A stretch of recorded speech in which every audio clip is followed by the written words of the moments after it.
এক মহিলা প্রশ্ন করছে ডক্টর জাকির নায়েককে, আচ্ছা আপনি তো বললেন হিন্দু মুসলমান খ্রিস্টান বৌদ্ধ সব ভাই ভাই, তো সব যদি আমরা ভাই ভাই হই, আমি তো হিন্দু, ওই মহিলা বলছে আমি তো হিন্দু, তো আপনার মক্কা মদিনায় আমরা যাইতে পারি না কেন? এটা কঠিন প্রশ্ন। আমি চিন্তা করলাম কি জবাব দেয়, আমার কাছেও জবাব আছে, কিন্তু উনি কি বলেন সেটা শোনাবেন। উনি জবাব দিলেন, বোন আপনার বাড়ি কই? কই তো ইন্ডিয়ায়। জন্মস্থান কোথায়? এইখানে। আমার জন্মস্থান ওইখানে। আচ্ছা বোন আপনি কি জানেন যে ইন্ডিয়ায় এমন এমন এমন জায়গা আছে যেখানে এখানে জন্মগ্রহণ করার পরেও সে জায়গায় আপনি আর আমি যাইতে পারিনি, এরকম জায়গার নাম জানেন? কোন এরকম জায়গা থাকবে কেন? আমি ইন্ডিয়ায় জন্মগ্রহণ করছি, সব জায়গায় যাইতে পারবো। উনি বললেন বুঝেই না, এখানে এমন এমন জায়গা আছে যেখানে আপনি আমি প্রবেশ করতে পারবো না, তার নাম ক্যান্টনমেন্ট। ক্যান্টনমেন্টে আপনি ঢুকতে পারবেন না, আমি ঢুকতে পারবো না।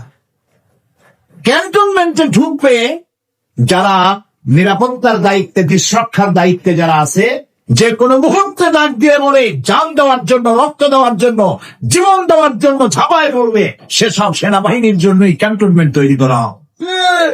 ওখানে আপনি আর আমি যাইতে পারবো। ইসলামের একটা ক্যান্টনমেন্ট আছে, সেটার নাম মক্কার মদিনা। ওইখানে ওই সব লোকেরাই যেতে পারে যারা আল্লাহর জন্য জান দিতে পারে, মাল দিতে পারে, রক্ত দিতে পারে। প্রিয় বোন, আপনিও যেতে পারবেন।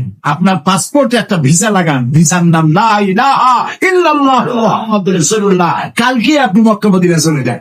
কি সুন্দর জবাব! আমার খালি দোয়াই আসলো যে আল্লাহ তাআলা কি ব্রেন তুমি তাকে দিয়েছো, সুবহানাল্লাহ।